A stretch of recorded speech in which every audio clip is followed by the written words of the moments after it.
Well, good afternoon, everyone. This is our last concurrent session of the day. Really big thank you for spending your day at our summit. While we hope you can take some knowledge from today and apply it to your work tomorrow, the learning really hopefully doesn't stop here. So be sure to be on the lookout for emails from the Ohio Statewide Family Engagement Center for follow-up opportunities from this summit.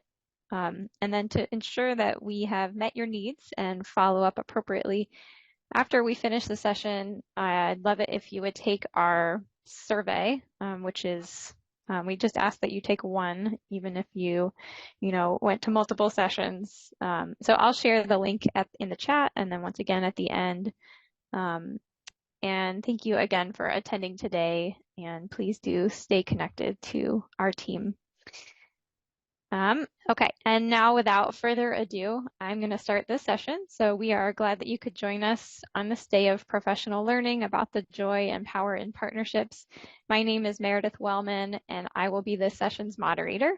And this session is number 18, which is all about making a website that is engaging for families. Is your school district website engaging to families? If you have any questions or concerns or technical issues, please message me privately in the chat. I have moderator at the beginning of my name. And then to ensure that we all get the most out of today's session, I do ask that you turn off your webcams and microphones while Carrie is presenting. And if you have questions for Carrie, please use the chat feature and I will pass them along at an appropriate time to her. You can also join our conversation on Twitter. We've had quite an active day on Twitter at the @OhioEngage account, and be sure to use our hashtag OHSummit23 to share your thoughts. All right, I'm going to admit the final people from the waiting room who are coming in. Please welcome Carrie Sullivan, our presenter today. She is a student wellness consultant at the Educational Service Center of Northeast Ohio, and she's going to share a little bit more about herself as we begin this session. Thank you so much, Carrie, for being here today. Well, thank you so much, Meredith. So good to be here with everyone. I hope that everyone has had a very wonderful, energetic day and that they have they've learned a lot of different information.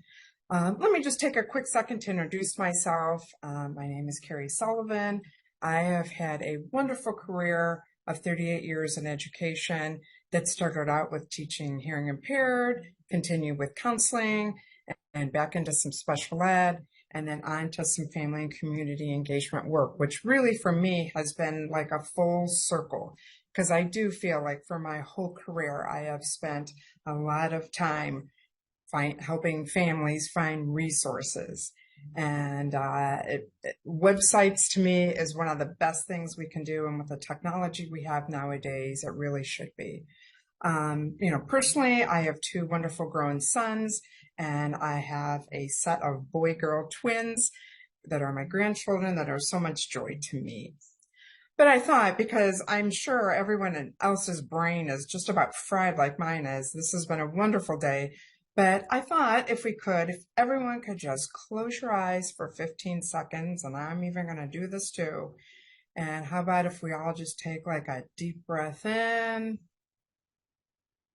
and out, and like another deep breath in and out. All right. So let's talk about websites. Today in this session, I hope that you will learn the qualities of a website that are engaging to families, and you will leave here with a template that you can copy and paste. I have done all the work for you, but of course it's not exhaustive. There may be some other things that I missed, and please, if you'll see at the end here, if you have some other ideas or anything, please let me know. And this is a working tool that we can all work on together. A lot of I don't know if some of the people here are from agencies. This applies to you too. While I might be using the word school district website or whatever words I use throughout this presentation, it really applies to anyone that has a website that is trying to find resources for family. So just wanted to clear that in the beginning. You know, schools have become more than just teaching institutions. Now, more than ever, our teachers and administrators are helping students with their social emotional well-being and truly helping the whole child. We are becoming the go-to source for families who and have certain needs outside the realm of teaching and learning. And we are shifting to a new mindset to help our families. I am proposing that, every school district agency, have a parent family resource link on their homepage that takes them to a page of resources that is well organized at their fingertips. You all know the vibe of your district. It's up to you and your district which term you use. Some, I've noticed, school district use parent. Some use the term family, and some use the term caregiver. For today's discussion, I will be using the term parent, okay, for parent resources. During this presentation, I mean no disrespect to anyone regarding their website. I am only trying to help us have a different eye in looking at the websites. I know that there are many wonderful websites out there. I have seen a lot, and I know that people put a lot of time and effort into that. So please, no judgment. Let's just kind of put on a different lens and let's do some activities. So hopefully you are all as technology challenged as I feel like I am sometimes. But if you can do a split thing, if you could please have half of the screen be us and the other half your district website. So I'm going to give you a second to get to your district website. And this is weird because I can't see anyone, so hopefully everyone's doing this. And Carrie, could they also do this if they were like an organization website or? Yes. Okay. So whatever website is yours that you kind of identify with. Mm-hmm. And just open up to your home page of your website, agencies, districts, whoever else may be in the audience. All right. Hopefully you're there. So I'm a mom and I need to find the nearest food pantry. I don't get paid for another week and I need to feed my family. So I would like you to go to your district website and see if you can find the answer. So I'm going to give you a few minutes again to kind of give that under a wrap.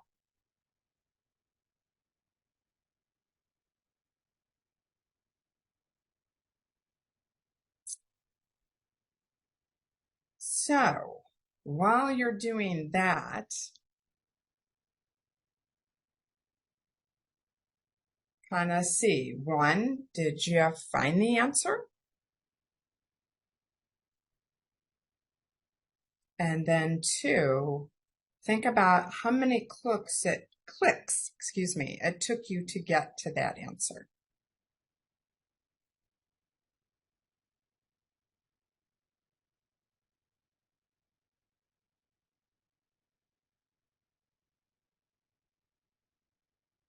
All right, so let's keep that in mind. I hope everyone has had a chance to do that.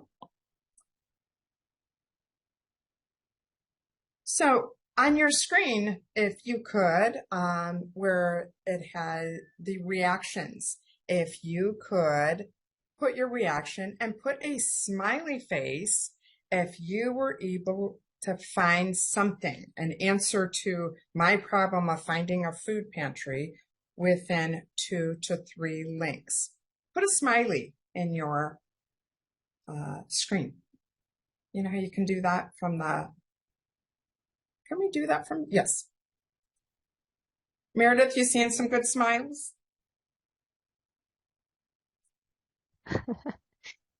Yes. So people are saying, around 3 clicks, 5 clicks, got a smiley face.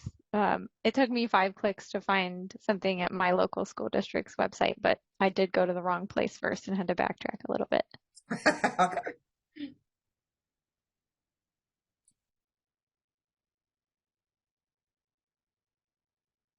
Okay. Any other reactions anyone would like to share in the chat?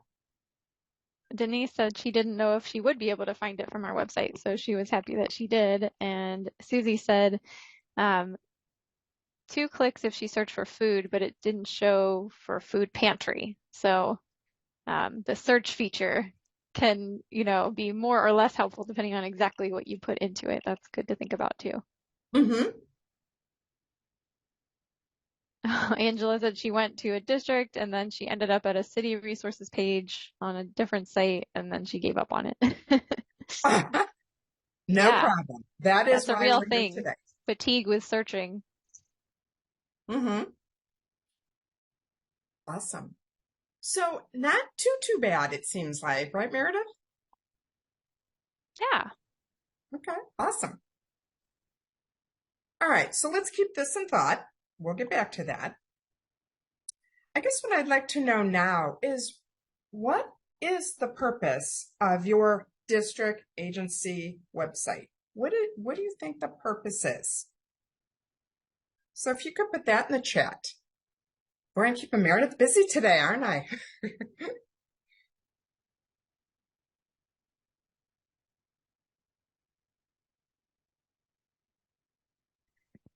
Yes.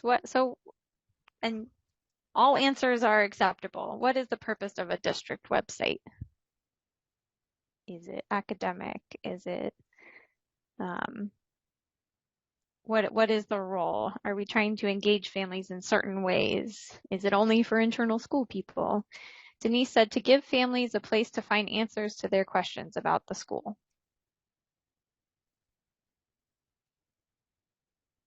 Okay.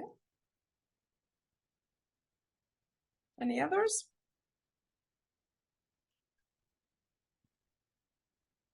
Susie said information, all areas for academics, needs, and compliance too. Mm. Alberto says to inform and bring in community partners. Angela said it should be to provide access to school information and how to access resources in the community. Ed said resources for schools and families, and a couple more indications that the district website should be full of information and resources for families. Mm-hmm. All good, all good. I like everyone. You kind of got a little bit of everything. And yeah, in some of my research, this is what I found. And, again, I don't like all the words in here. I'm sorry, this is so wordy, but let's just focus on the highlighted bold words. Culture of sharing knowledge, providing parental resources, creating an atmosphere. When people talk about the academic and the needs and that kind of stuff, you're creating, you're reaching out to them, like I do care. Easily contacting individuals. I love the last sentence. Build a strong and active learning environment that connects school teachers and administrators with parents and students. So I think we're all on the same page of the need of why we need this. And, again, there really was not too much research out there when I started this presentation a couple of months ago. But some of the top and considering, the ones I did find, I love the wordings, like in the first quote, a tool for parents to support them. Hello, we can't go today without saying Joyce Epstein in her framework of the 6 types of parent involvement. Always a good, there were some websites, actually you'll see my references at the end in that study. That's how they built their website, was from Joyce Epstein. So kudos to them. Public advocacy and information. A lot of times in the research, they were saying that we had school district websites because we wanted to promote our district for people that might move in or be transferring and that kind of stuff. And yeah, we need that. But first and foremost, we need stuff that's for our parents that are here now. So, in conclusion, I love this quote here in one of my research, the potential use of technology for supporting parental involvement through websites could be utilized more optimally in order to reach the goal of involving all families. And that's what we want to do. As your organization also, I would totally suggest reach out and get input from your parents and families about your website, and just it's another way to promote family engagement within your district, asking them what they think of it. So what started for me last spring, I was looking at some areas, school districts, and just kind of seeing what they had. And so my supervisor had said, well, why don't you do all of Cuyahoga County? So that's what I did. I reviewed every school district website in Cuyahoga County with the lens of, I'm a mom, I need to find some food. Could I find that resource in 1 to 2 clicks? At the top of my chart, it says first ring. I'm in the Cleveland area, and we consider all our first ring districts. There are 17 of them. They're the ones that touch the outer rings of Cleveland. And then the other districts are there. They were the others that I did. And then totaling, only 6 of 32 schools were able to give me that answer. And I did try. It's not like I was like, oh, they didn't have it. I really did try. And, I was quite shocked. So 20% of the Cuyahoga County school district websites could help me. Now, yes, it's surprising, but in a way it's not, because as we discussed earlier, we did have an intention of, just even 10 years ago, it was set up, our district website was set up for educational purposes, for parents to go get bell schedules and calendars and events and lunch menus and that kind of stuff. And yeah, that while they still need that stuff, we need to get some information and resources at the parents' fingertips. So I've given you some information, plus you looked at some stuff. And what we're going to do to just kind of break this up a little bit is Meredith is going to help us get into small groups. She'll figure out the size. And what I would like you to do is just kind of share what you found, some of the pros and cons of your website that you have right this minute. And just take this time to share. So I'm going to let Meredith take over here. All right. So it should be about 4 people per room, and this can be informal. And if you don't have like a specific website in mind, you're welcome to just pull up a local website and just kind of use that as a basis for the conversation. I'm about to open all of the rooms, and we'll do 10 minutes here, right, Carrie? Yes. You're going to only get 30 seconds once I close them at the end of that. So just to warn you, I know sometimes it's jarring to be wrenched back to the main room, but I'll give you about 30 seconds at the end.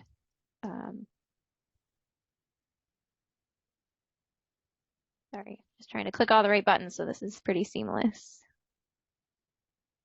Good luck, everyone.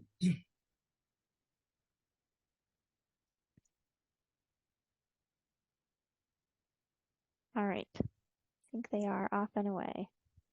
Ooh. So far, so good. Yes. Is Tanya still here?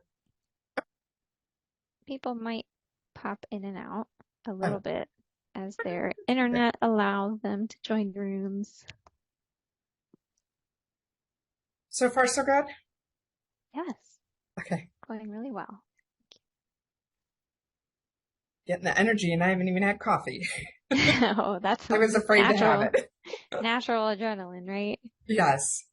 When I was teaching, I'm pretty much a tea drinker, and my students, every now and then I'll have a cup of coffee, and my students, oh, you had coffee this morning, didn't you? So I didn't want to be like that today. Everyone always knows when I've had my caffeine. Yes.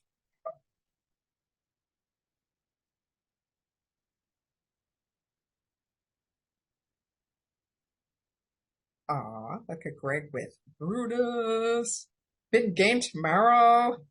Now, Meredith, do you go to a lot of Ohio State games? Well, every couple years I seem to win faculty staff appreciation tickets and then I do go, but I don't have season tickets like Greg there. Oh, He's okay. Oh, he has to come Hi, on and Carrie. brag about it. he's I've one been of going our to, he's How one do of the you people that helps win? us on our website, Carrie. So Oh, he's interested in yeah. this presentation too. I've been going to Oh, at least one OSU football game since 1987 every year. oh my gosh, how You know, fun. but yeah, Oh I my get gosh. season tickets, and I usually sell a few to people at work and that. So Okay, well, I'm going to keep you in mind. it's a lovely privilege. Yeah, thank you. It is. Oh, and I think 12. That was my first. So I've been to 3. Okay. And I like cried the whole day because it was just, oh my God, we're here. Oh, look at the stadium. Look at the band. I mean, Yeah, it can be it's very moving. Yeah. it is awesome. Yeah. Yeah. So anyways, that picture was Brutus happened to be in my office, and someone took a picture. So I like to use that one. How fun. Yeah. Was that Thank you. when we brought him in for one of our advisory council meetings?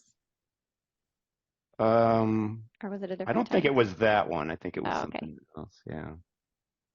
On the day we had in-person state advisory council meetings. That was fun. In fact, I think that particular one, there's a quick, interesting story if you have a minute that I was moderating a webinar like this.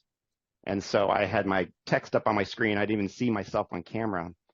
And my coworker knew that I wanted to meet Brutus, but she got it mixed up. I said, do not come in my office like from 2 to 2:05.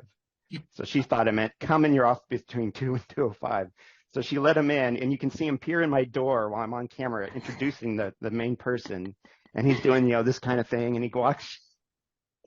So that was recorded somewhere. And then that picture happened. She took a picture right after that. So it's a good story. Very cool.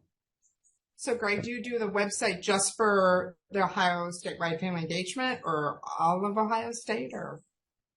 I've made many websites. I made the first version of this one. I help with the second version. We have another person, Kevin, that's done a lot of work on this besides Meredith and others. So, Nice. yeah, I work on a lot of projects at SEAT. I do not envy you guys. That's why I'm like really on eggshells here. I don't want to hurt anybody, but just find info. Yeah, Very cool. thank you.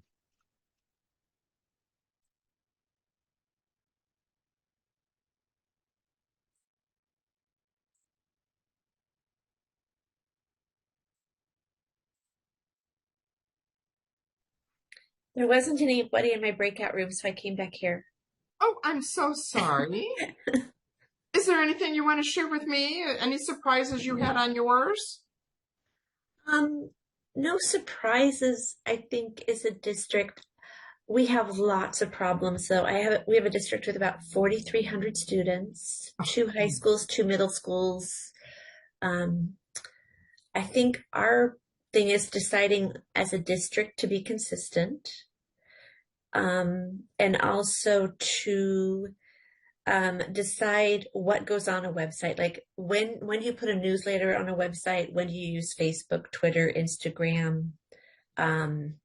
Because often schools will pop up a newsletter and they say it's going to be every week. And then, we just get so busy and then it turns into once a month, but that 3-month-old newsletter is still sitting on their website. Or they'll pop up a calendar or an ad for a specific event and then it's still on their website 3 weeks later. And so I think deciding how to use the website, I almost feel like we should be heading to a static website and then be using social media for our events and our newsletters. Yeah. And so now what is your role in your district? I'm the family engagement coordinator. I'm a social worker, but I work at the district level. And we don't have a district webmaster. We just have each school does their own thing. So there's really an inconsistency in our websites. And I think a hesitation at the superintendent or principal level to dictate what the website should look like. Like nobody wants ownership of it. Yeah. And So some you don't schools are have a really good at it and communications- some. A communications director? No, In a school that big. Wow. no, Hmm. no. It's just a lot of the principals do their own websites. It's tiny. Oh my gosh. Oh, I'm sorry. I wish I could change things. Right. Is that how's it usually done? Well, the districts I've been in up here in the Cleveland area, everyone has a communications director.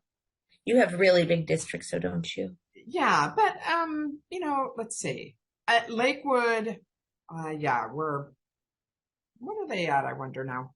I think around 4,000. I mean, Cleveland is just its own uh, bag of info. But anyone else around, I would say Lakewood and Mentor are the biggest ones up here. Yeah. Well, it's always interesting to hear how they do all this.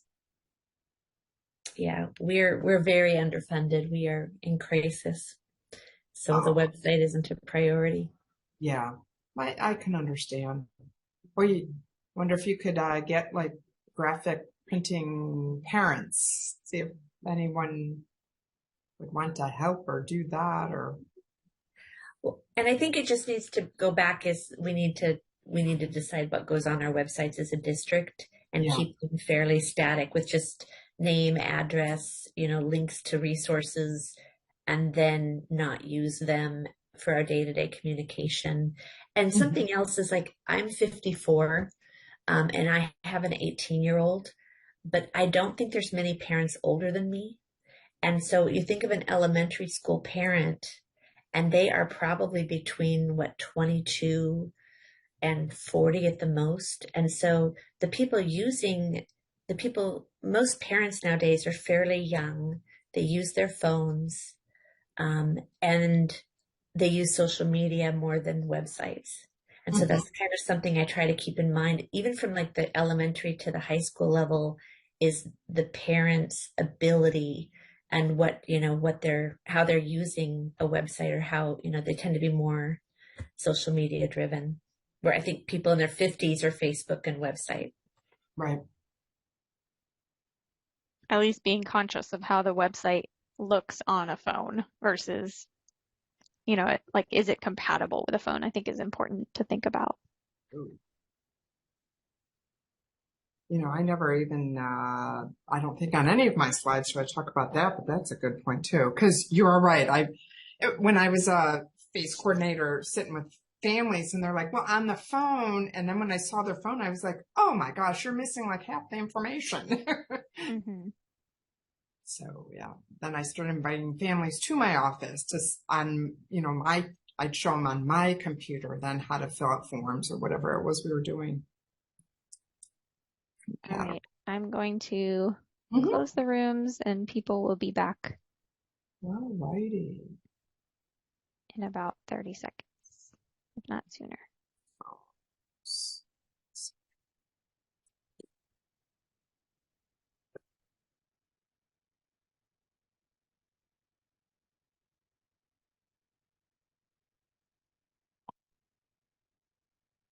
So I believe everyone's coming back.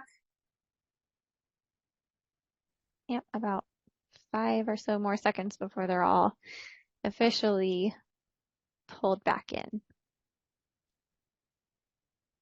Like Ed at the beach scene there.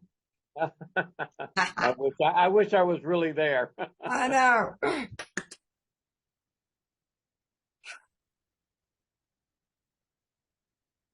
All right, I think they're all back. Are we all back? All right. Well, welcome back, everybody. How was your discussion? Is there anyone that would like to share? Either, I always like to stay on the positive note here. So is there anything neat that someone heard or? We had a great discussion, but I want to share personally what I'm thinking. And I just absolutely love being in this session. My God, it's had me rethink our whole website, because our website, SST website, that's what I was looking at and thinking about. And basically, and you talked about food pantry, We start talking about gas allowances, all kinds of things. But what I think I'm going to go back and at least talk to the person who deals with our website and our parent engagement person. It really, our whole website as far as resources for parents is very generic. So I'm thinking we serve 4 counties. Maybe we structure it around the 4 counties and what's available in each county where the parents live. Right now, it's all generic.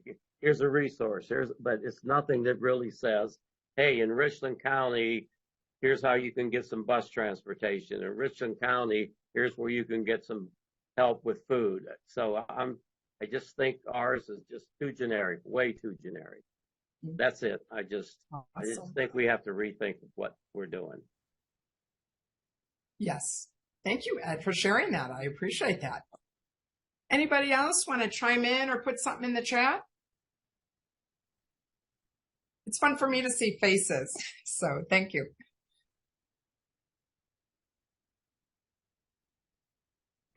Angela said it was nice to see a celebration of students and staff through pictures. So that was a pro for her of their website. You know, I popped into one of the rooms and Natasha was sharing about that she was pleasantly surprised at some changes that had happened with a new leadership in her district. So I'm wondering, Natasha, if you'll just share in a sentence or two, like what of those changes really stand out to you that have been good? The drop-down boxes for just about anything that you would ever want to know. If uniforms, school bell schedules, liaison names,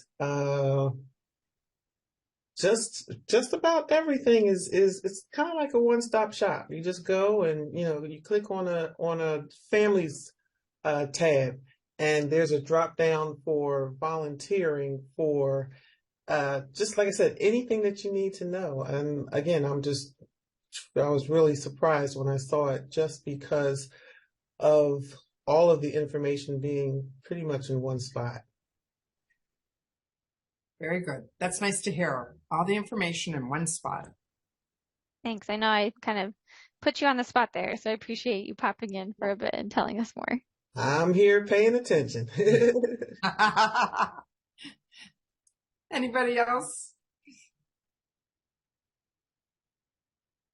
And I just wanted to make sure in this presentation, I didn't want this to just be me saying, here's what you should do. I really wanted us to have a chance to talk because I'm willing to learn more. I am definitely not the guru of websites, but this summer I really looked at a lot of them. So it's nice to hear other feedback too.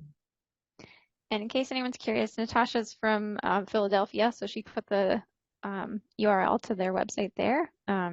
Angela said she noticed that some calendars were outdated on some of the sites. So maybe making sure things stay updated is important. And then Denise said that their site links to findhelp.org, and so people can pop in a zip code to find things since they are sort of a statewide organization, it sounds like. Awesome. All righty.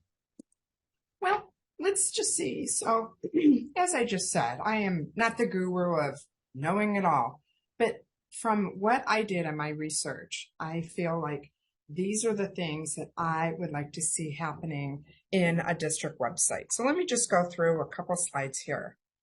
For instance, we want families to be able to navigate as easy as possible. From the 32 websites that I viewed, I'm putting a big cheer out to the Cleveland Metro School District.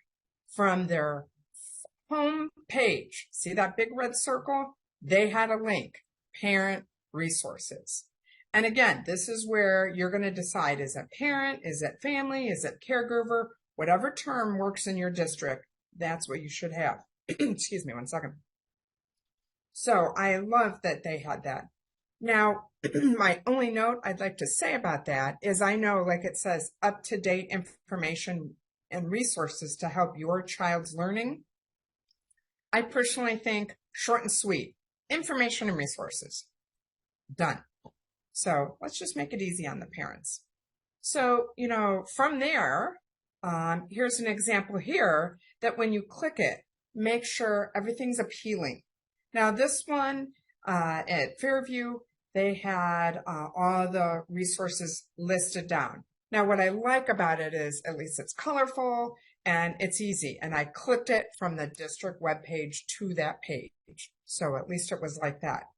What I really like and what was appealing to me is back to Cleveland. They, right from their district homepage, when you click that parent resources, look at, there are pictures and there are words and it's colorful. So this way we're going to get all of our parents because we know we have some English language learner parents and not everyone is speaking our language. And this is a nice way. Oh, they'll be able to see the pictures and that will help guide them. This is just another great example.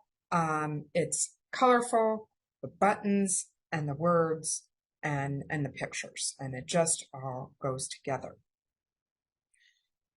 In the rest of this presentation, for the next 20 slides, this is the template that what I did for my research, then I went on to, because everyone is so busy. They don't have time to go and find the food pantries and find the clothing and find everything they need. So I have created a template.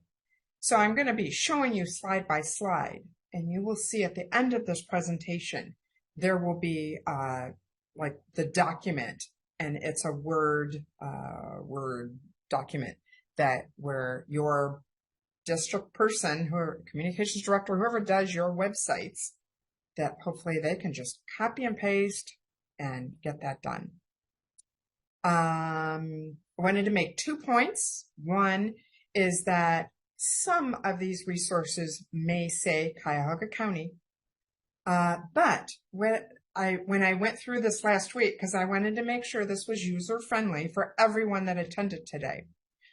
For instance, Catholic Charities, the link there is for Cuyahoga County, but if you go to their navigation tool, like which location do you want, then you can find I found Catholic Charities down in Cincinnati and Columbus. So then you can find the one that is closest to you. And secondly, this list is not exhaustive. These are, in my opinion, and the way I kind of was organizing this is tier 1 resources. I know there are more out there, but what I really wanted is just like the first level for all students, parents, teachers. Because another example I'd like to use in this is that let's pretend I'm Teacher Carrie and helping little student Ed, and I'm noticing he's not doing his homework, he's not coming as much. And when I have a private conversation with Ed, I find out that, the family's not doing well, maybe dad lost his job, they may be homeless, and as a teacher, we don't always have time to run to the counselor, run to the principal. Or when I was a family engagement student or educator, I can't tell you how many times teachers would just walk into my office with a student. They're homeless now. Can you help them? And drop them off. Of course, I was willing to help. But I just want to make sure that this is easy. So then Teacher Carrie could go to the website. Hey, Ed, when you get home, can you show mom or dad this? And even for Ed himself, he could look at the resources. And I didn't want to overwhelm people. So we have like 3 or 4 per thing so that we're not overwhelming. Okay? All right. Well, let's take a look at the template that I have. First and foremost, and especially as my job at the ESC, I am the Family and Community Engagement Partnership Liaison. And my task and in my role, I am working with the 7 vulnerable families populations of Ohio. So that is where my target is. And really, in case you're not sure, these are the families that have come out that our Ohio State of Education, feel that are in the most need, especially coming back from COVID. So these really are at the top of our list of families, students that we need to help. So I kind of separated them, but you can see we have some color, some pictures. Now, also a state I want to say is there are some pictures. I did not put color because I figure every district's going to go back and take it and put it in their school colors. So I didn't mess too much with color. This is information, and then you can take it and add your little tweak to it. Another thought when I was talking to a lot of people before I was putting this presentation together, so many agencies, I was kind of asking them because I was seeing who else to put in here, had said they love that we're doing this because they said it's going to help remove the stigma for families. You know, if I'm a homeless mom or I need food, I might be a little embarrassed. But if I know the information's there, I know that the school took the time to put this information on their website, that then I know I'm not the only one. And it really helps loosen that stigma for them. And it's another way that community and schools are working together. So for these next 6 slides, let's take a look. These are, for what I did is I kind of put together the non-English learners and the migrant families in the same, because I felt when I was doing this category, these are a lot of the same resources that I would have up for either one. So I kind of put those together. So I think first and foremost for all of these families, you know, reaching out to the English learner coordinator, and, you know, this would be a place where you would put the name and the phone number or email, however it works. And then even as a teacher, I can take a look at this. In that Coloring Colorado, there were some great resources for teachers that, you know, oh, I have a ESL student and I'm not sure what to do. Oh, it was great. So I hope you'll find that useful. In experiencing homelessness. Now in Cuyahoga County, when I've done a lot with homelessness with my districts, and I've had a couple of PDs last year, and I actually had one last Friday. And also in hearing from Susanna Whalen from the state, she should suggest that there are 2 steps. One, that when we find out that a family is homeless, that we do call coordinated intake. And what that means throughout the state, in some counties, like I know in Lorain County, they call 211. In Cleveland, we call this 216 number. So figure out in your area what is the coordinated intake, the first place to start for that. And then secondly, we want families or school personnel to help these families call the Co-Ohio. And that's going to help get them on a list and get them looking and seeing about housing. And then below are just other supports for teachers and for families. And also the also listed there below I see is like the runaway for our homeless teens, because sometimes our teens run away and then they're homeless. There is a line for them. Foster care and kinship, another important group. And, you know, in this group, my top suggestion is that we need to be more successful with this population by, you know, just making sure that these students have a caring adult in their life. You know, so connect them to someone at school. You know, it could be the gym teacher, the custodian, the secretary, one of their favorite teachers. Just who can be their go-to for them. You know, that's the first area. And then below are just some other great resources for teachers and for families. Justice Involved, this is another group that really needs to have a mentor with them so that they can be successful. You know, I know we could say certain things. Oh, it's their fault they were in jail. You know what? No. They are here. Let's turn around and make it successful for them. Let's connect them to someone. So who could that be in your building? And that's something to really think about.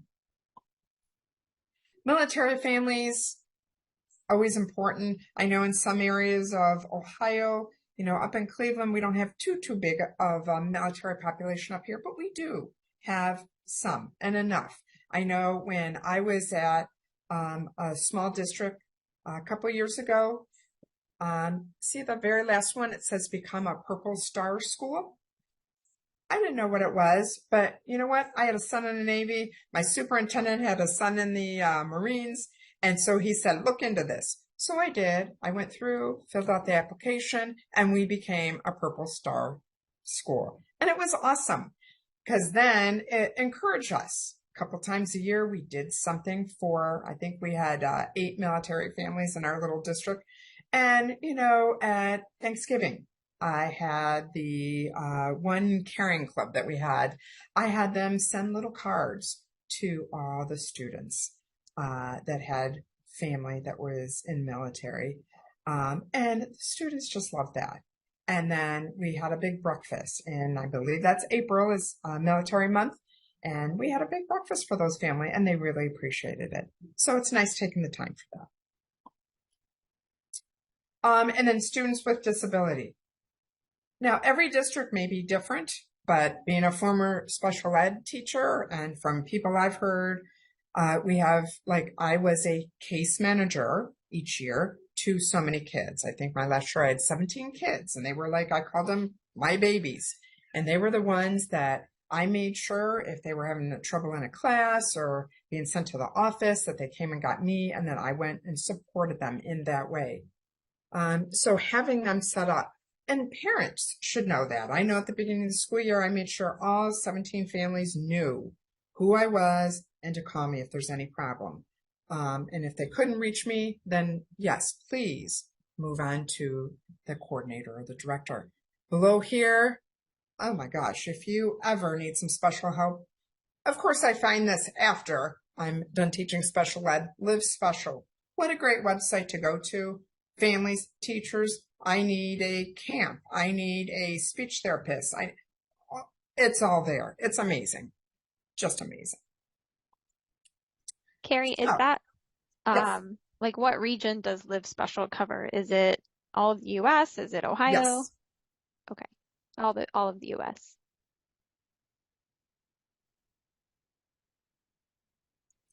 All good? Yeah. Any questions up till now? So the first few websites there and links that I have are all for the 7 vulnerable populations of the state of Ohio. I don't think I have a question, but Linda Cartwright had a few comments. She said Check and Connect is a great strategy for mentorship in schools. So if you're not familiar with Check and Connect, I believe we have some information about Check and Connect on the Ohio Statewide Family Engagement Center website. So you could check through there or just Google it. And then she made a great point that information for those whose first language is not English needs to be in their language. So some people use a drop down for that. Some people have sort of a professionally translated version of things that they send out to families based on their language preference. So always important to remember and know that legally we are required to sort of as an education system provide access in a family's language of, that they use. So thank you, Linda, for reminding us of that and pointing that out. Mary wanted to know, so she said certain months of the year have specific awareness months. So Carrie, have you found any districts highlighting those kinds of things like suicide prevention or bullying? Like in your review of websites, have you come across those, or anyone could respond in the chat if they've found a district that has done a good job of highlighting those kinds of months for families? I usually do.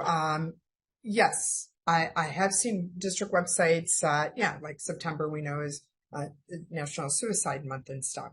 And there's usually activities or readings or newsletters and different stuff. So that's a great idea to keep that. I mean, usually once you make a calendar or a template of that, that'd be a nice little template to make up too for everyone. So everyone has them all together. I'm just going to make a template for everything. Anybody else saw anything that you said, Meredith? I think I'm all caught up in the chat. Okay, awesome. Yep. And also I'm seeing, for the sake of time and stuff, so the next, I don't know how many slides, probably 10 or so slides, these are just other areas to consider that, when I looked at other websites and I did see what some people did, these seem to be the things that families need. So, like I said, I'm sure there's others, but as you can see here, these are just other areas. And I'm going to go through these slides a lot quicker, but just you can see, this is what I have.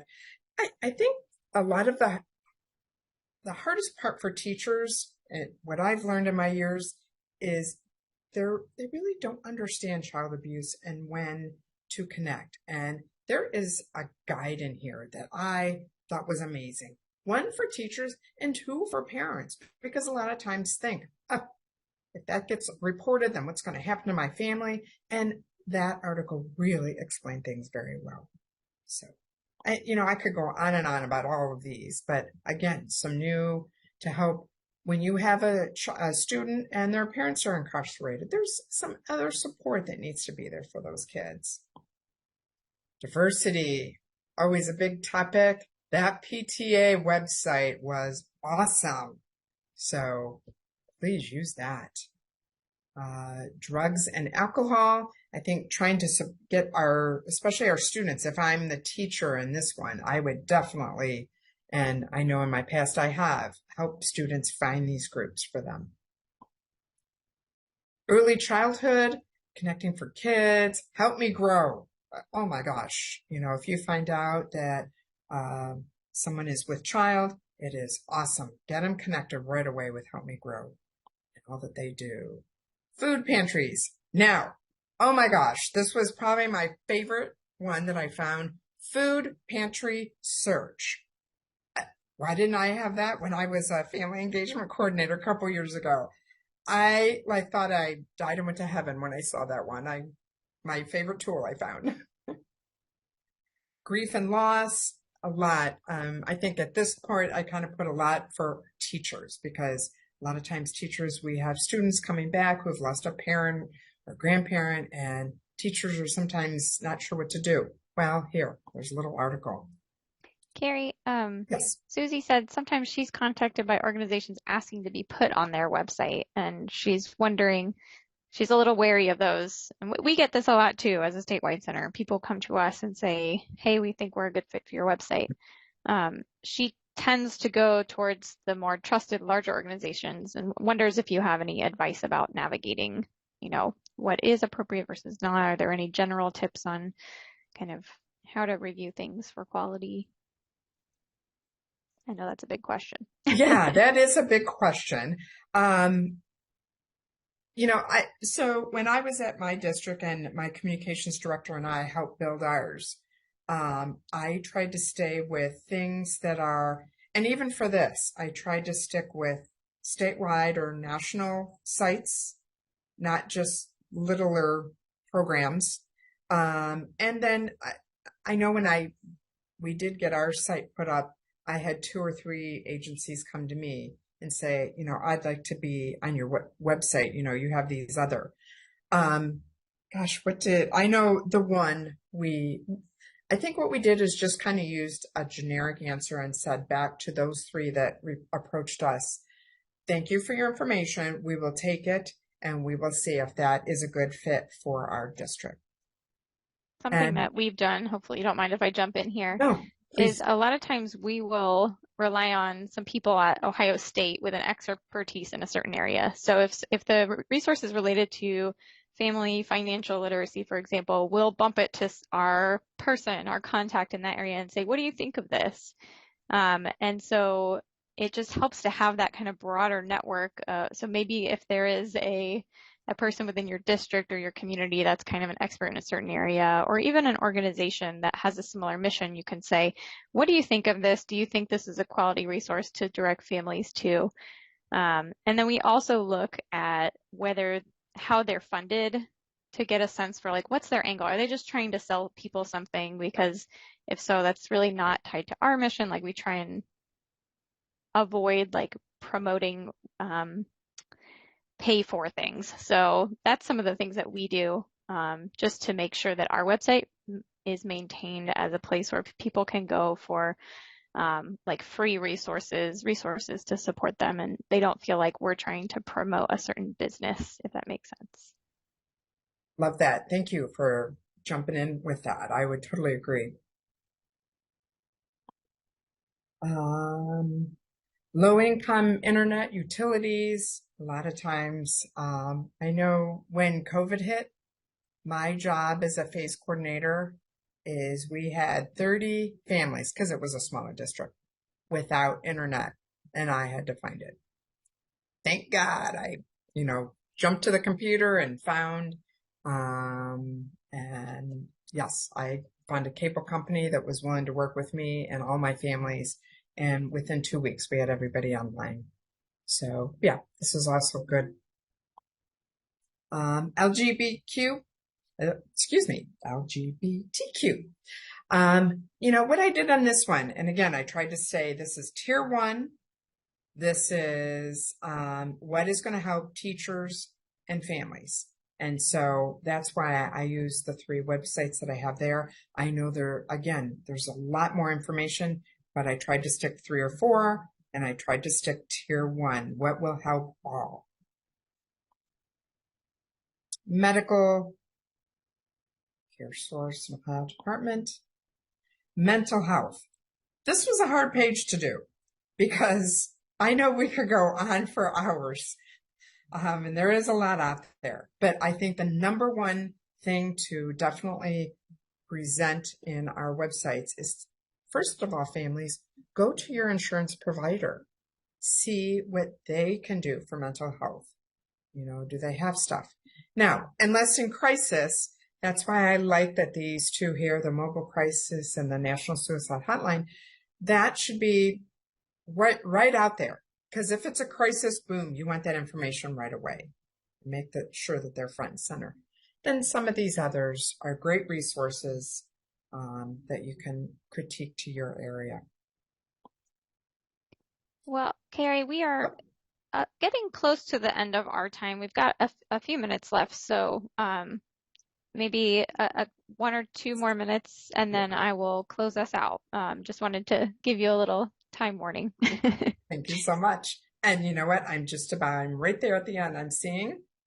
So right here, I just wanted to see if there was any questions. I hope that in this session, you were able to learn the qualities of a website that is engaging to families.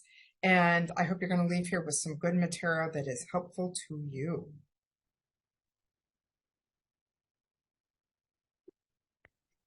So thank you so much, Carrie, for sharing your time and your knowledge with us today. It sounds like you really pulled together a lot from your years of experience working in Northern Ohio, and also really pulled great advice about tapping into our state's infrastructure for certain supports for families and making sure that we're always relying on good advice from people at the state level as well. So let's give Carrie some love in the chat or some reaction buttons. And since this is our final session for the day, please be sure to take our survey. I'm going to put the link for that in the chat again.